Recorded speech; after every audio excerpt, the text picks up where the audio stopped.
Welcome you all this wonderful platform Biology with Jashan Pahuja. Yes, the lectures are coming from the 28th of June, but जो आज का lecture है वो है completely road map for the NEET 2028. कैसे कैसे preparation करनी है, कितनी मॉक टेस्ट देनी, कितने क्वेश्चन सॉल्व करने हैं, कौन सी बुक प्रेफर करनी है, मेरे लेक्चर्स का टाइमिंग क्या होगा, मैं क्या सिखाऊंगा, कौन सा सब्जेक्ट सिखाऊंगा, कैसे कैसे सिखाऊंगा, सब आज के सेशन में डिस्कशन होगा. प्लीज़ ध्यान से देखना, मिस नहीं करना ये सेशन को. अगर तुम 28 ऑफ जून को मेरा फर्स्ट लेक्चर अटेंड कर रहे हो तो उससे पहले ये देखना इज इम्पोर्टेंट. ठीक है, तो स्टार्ट करते हैं आज के लेक्चर से. आइए, तो सबसे पहले देखते हैं कि सबसे पहले देखते हैं टाइम. हर एक एस्पिरेंट को, हर एक स्टूडेंट को कितने टाइम दिया जाता है. तो तुम्हारे पास अब 2 साल का टाइम है. If you are targeting for the NEET 2028, आपके पास 2 साल का टाइम है. कितने? 2 साल का. ठीक है. सिलेबस क्या आएगा? सिलेबस एग्जाम में बोथ कंप्लीट 11th और 12th दोनों हमको बहुत अच्छे से करनी है. पूरी 11th भी आएगी और 12th भी आएगी. 60% ऑफ 11th आता है. ठीक है. हाँ, ये सिलेबस देता कौन है? सिलेबस देता है जो एग्ज़ाम को कंडक्ट करता है, national testing agency NTA. Pattern क्या रहता है एग्ज़ाम का? तो एग्ज़ाम के पैटर्न में आते हैं हमारे पास 3 subjects, physics, chemistry and biology. Physics carry करता है 180 मार्क्स, केमिस्ट्री कैरी करता है 180 मार्क्स, बायोलॉजी कैरी करता है 360 मार्क्स. बायोलॉजी में आते हैं 2 subjects, one is zoology and one is botany. Total कितना होता है? 720. टोटल स्कोर कितना हो गया? 720. क्या कट ऑफ जाती है एग्जाम की? See, cut off the examination is depend करता है year wise, paper difficulty level पे डिपेंड करता है. अब देखा जाए 2024 का कट ऑफ अलग था, 2025 का कट ऑफ अलग था, 2026 का कट ऑफ अलग होएगा. तो इसका कोई एक फिक्स नंबर नहीं होता, ये पेपर की डिफिकल्टी लेवल पे डिपेंड करती है. ठीक है, आ जाओ.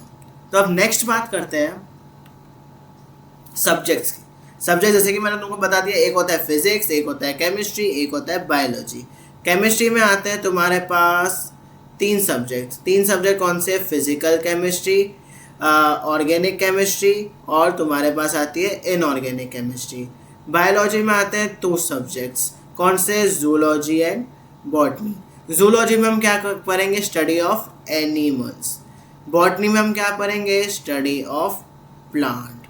ठीक है. आइए, अब बात करते हैं टाइम की. कितना टाइम है? 2026 है, 2027 है, 2028 है, 2026, 2027, 2028. 2026 ये ईयर में क्या करना है? कंप्लीट क्लास 11th पे फोकस करना है, 12th पे अभी नहीं जाना है. There are very few students जो क्लास 11th और 12th साथ में करते हैं, बट मेरी मानो सिर्फ 11th पे ध्यान दो, क्योंकि 11th is more tougher and more harder. ज़्यादा टफ है और ज़्यादा कॉन्सेप्चुअल है देन द क्लास 12th. ठीक है.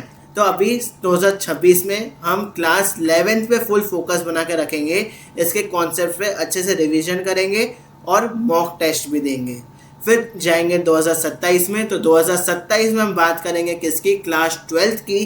क्लास 12th के साथ साथ हम क्लास 11th का रिवीजन भी करेंगे. ठीक है. ऐसे नहीं क्लास 12th में आएगा तो क्लास 11 को भूलना है, नहीं. मैंने तुमको बोला नीट में 11th का भी आएगा, 12th का भी आएगा, तो दोनों पे फोकस रखना है. 12th पे भी, 11th पे भी. 12th के साथ साथ 11th का रिवीजन कैसे करना है वो मेरे ऊपर छोड़ दो.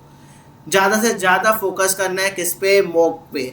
Mock test are very very very important. सिर्फ टेस्ट देनी नहीं है, उसके बाद उसमें जो मिस्टेक्स हो रही है तुम्हारी, एरर एनालिसिस करना, वो भी उतना ही इम्पोर्टेंट है, और रिवीजन करना. फिर आते 2028 जो तुम्हारा एग्जामिनेशन ईयर है. 2028 में आप पेपर दोगे. इसमें हमारे 2 राउंड चलेंगे किसके? रिवीजन के लिए, और साथ में बोर्ड एग्जाम भी होएगा, तो उस पर भी ध्यान देना है. ये तुम्हारा है एग्जाम ईयर. फिर नेक्स्ट बात करते हैं. ये देखने में आसान लगता है लेकिन ये आसान चीज़ है नहीं. डॉक्टर बनना इज़ नॉट ईजी थिंग. ठीक है. इट डिमांड्स, क्या डिमांड्स करता है? Consistency. Consistency is most most most important. एक ही काम तुमको डेली करना है, बोरिंग तो लगेगा, लेकिन डॉक्टर बनना है, सपना देखा है डॉक्टर बनने का, MBBS करनी है, तो यार करना पड़ेगा, ठीक है ना। बहुत मेहनत करनी पड़ेगी एग्जामिनेशन क्रैक करने के लिए, लेकिन एक कंप्लीटली बहुत अच्छी गाइडेंस दूंगा तुमको मैं, तो गाइडेंस की तुम फिक्र मत लो, ठीक है। डेली आइडियल शेड्यूल क्या होना चाहिए? सबसे पहले क्लास एक भी मिस नहीं होनी चाहिए। अगर तुम एक भी क्लास मिस करते हो, कल कर लूँगा, फिर कभी कर लूँगा, बैकलॉग बनते जाएगा। जब एग्जामिनेशन पास में आएगा अटक जाओगे। देखो बात मानो, हर एक क्लास डेली, जैसे कि मेरी 2 क्लासेस आएगी एक दिन में, जो क्लास 11th वाले हैं जो टारगेट कर रहे हैं नीट 2028 के लिए, उनका क्लास का टाइमिंग है सुबह 9 बजे। जो जिस टाइम पे आएगी उसी टाइम पे कंप्लीट करना है क्लास, बैकलॉग नहीं छोड़ना है, ठीक है। क्लास हर दिन आएगी, संडे हो, मंडे हो, कुछ भी हो, मैं नहीं देखने वाला हूँ, कोई भी फेस्टिवल हो, classes will come every day, हर दिन क्लास आएगी, ठीक है।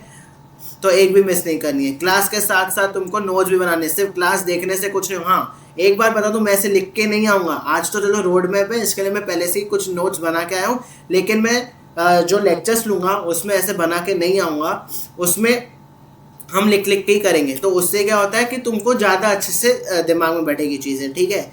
मेक नोट्स, तो मेरे साथ साथ तुमको भी नोट्स बनाने, लेक्चर के साथ साथ नोट्स बनाने।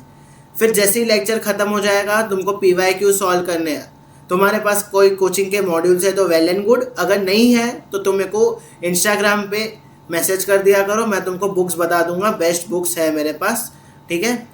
टेस्ट, डेली टेस्ट देनी है, टेस्ट देना इज बहुत मोस्ट इम्पॉर्टेंट है यार, प्लीज़ देना हर दिन। रिवीजन, सिर्फ लेक्चर देखने से, नोट्स बनाने से कुछ नहीं होगा, रिवीजन करना daily. Revision is a most important, star mark दे रहा हूँ यहाँ पे। रिवीजन मोस्ट इम्पॉर्टेंट है। एक रिवीजन और दूसरा more and more question practice, ये दोनों चीज़ें जो बच्चे को दूसरों से अलग करती है और सिलेक्शन दिलवाती है। सिलेबस हर एक जन कंप्लीट करता है, लेक्चर हर एक जन कंप्लीट करता है, लेकिन 2 ऐसी चीज़ें, रिवीजन और दूसरा क्वेश्चन प्रैक्टिस, जो हर एक जन कंप्लीट नहीं कर पाता, नहीं करता है। और यही 2 चीज़ें जो दूसरों से, 22 लाख बच्चों से जो अलग डिफरेंट करती है, बच्चों को सिलेक्शन के लायक बनाती है, वो ये दोनों चीज़ें, ठीक है। तो मोर एंड मोर हम इस पे ध्यान देंगे, रिवीजन पे और इस पे। नेक्स्ट आता है बुक्स। अगर बुक्स की बात करें, जो मैं तुमको सिखाऊंगा, टीचर के नोट्स इज मोस्ट इम्पॉर्टेंट, ठीक है। टीचर के नोट्स मोस्ट। और for the biology, specially talking about biology, NCERT को तो ऐसे पकड़ के रखना है और ऐसे इस पे ऐसी रीड करनी है, इसको तो एंड तक नहीं छोड़ना है भाई, एंड तक यही साथ देगी तुमको।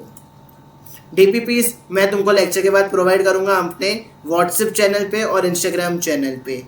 PYQ तुम कोई भी कोचिंग का मॉड्यूल है तो उधर से सॉल्व कर लो, या फिर मैं भी तुमको प्रोवाइड कर लूँगा। NCERT बेस्ड क्वेश्चन, हाँ, जो मेरी जो DPPs रहेगी ना, मेरी जो DPPs रहेगी उसमें तुमको NCERT बेस्ड ही क्वेश्चन मिलेंगे। अभी क्या करना है क्या नहीं करना है, डेली क्लास लेना है, सिलेबस टाइमली रिवाइज करना है। मॉक टेस्ट मैं 21 डेज क्यों लिखा हूँ पता है इधर? 21 डेज इसके लिए लिखा हूँ क्योंकि साइकोलॉजी सेज दैट कि अगर तुम काम जो 21 दिन तक कंटिन्यू करते रहते हो, वो फिर तुमको उस चीज़ की आदत लग जाती है, इसके लिए। तो 21 डेज तक एकदम अच्छे से तुम ये दो तो हो जाएगा। फिर रिवीजन हमेशा, गाइडेंस के लिए तुम्हारे पास मैं हूँ, बहुत अच्छे से गाइड करूँगा, तीनों सब्जेक्ट्स के लिए गाइड करूँगा, ठीक है। क्या नहीं करना है, यहाँ थोड़ा सोशल मीडिया छोड़ना पड़ेगा। इंस्टाग्राम प्लीज़ डिलीट कर दो, लीव सोशल मीडिया। फ़ोन का स्क्रीन टाइम बहुत कम होना चाहिए, screen time should be less, yes. Girlfriend boyfriend please छोड़ दो ये सब। एक बार एडमिशन ले लो फिर करना, लेकिन अब फ़िलहाल के लिए तो मत करो यार, डिस्ट्रैक्शन होना इसमें कुछ मतलब नहीं है। Please study hard, please study hard. अगर डॉक्टर बनने का सपना देखा है ना तो तुमने नहीं देखा है, तुम्हारे पेरेंट्स ने भी देखा है, ठीक है। तो अगर तुमको पढ़ने का मन नहीं कर रहा है ना, तुमको अगर नहीं मन कर रहा है पढ़ने का, तो think about your parents please, उनके लिए सोचो, उनका सोचो। अब कुछ मैं अपना बताता हूँ। तो मेरा नाम है जशन पहूजा, ठीक है। My name is Jashan Pahuja. I am your biology teacher, biology educator in NEET UG कैटेगरी। क्लास आ रहे 28 जून से, 28 जून से lectures are going to come, ठीक है। 28 जून से lectures are going to come. 2 classes आएगी एक दिन में, पर डे 2 क्लासेस। मॉर्निंग में आएगा फॉर क्लास 11th, आफ्टरनून में आएगा for class 12th with DPPs भी मैं तुमको प्रोवाइड करूँगा। अब फर्स्ट लेक्चर आ रहा है 28 जून को, जो क्लास 11th है, जो मॉर्निंग वाला है उसको मैं चालू कर रहा हूँ, cell the unit of life. Class 12th की अगर मैं बात करूँ, जो आफ्टरनून वाला है उसका मैं फर्स्ट चैप्टर स्टार्ट कर रहा हूँ, human reproduction. Be ready with your registers, NCERT सबके साथ रेडी रहना, नोट्स मेरे साथ साथ बनाते चलेंगे, ठीक है। बहुत मज़ा आएगा सेशन में, ट्रस्ट में। आप फर्स्ट लेक्चर अटेंड करके देखो, कम सच में बोल रहा हूँ, बहुत मज़ा आएगा और एकदम फन वे में सिखाऊंगा तुमको, ठीक है। तो class 11 students be ready, I am starting cell वाले चैप्टर से स्टार्ट कर रहा हूँ। Class 12 starting human reproduction first chapter, okay. चलिए, तो myself Jashan Pahuja, your biology educator in NEET UG category. 28 जून से lectures are going to start. Please attend lecture on time, given time. Class 11th 9 AM morning, class 12th 3 PM afternoon, okay. मिलते हैं 28 जून को, तब तक के लिए रोड मैप प्लीज़ देख लेना, ठीक है। मिलते हैं।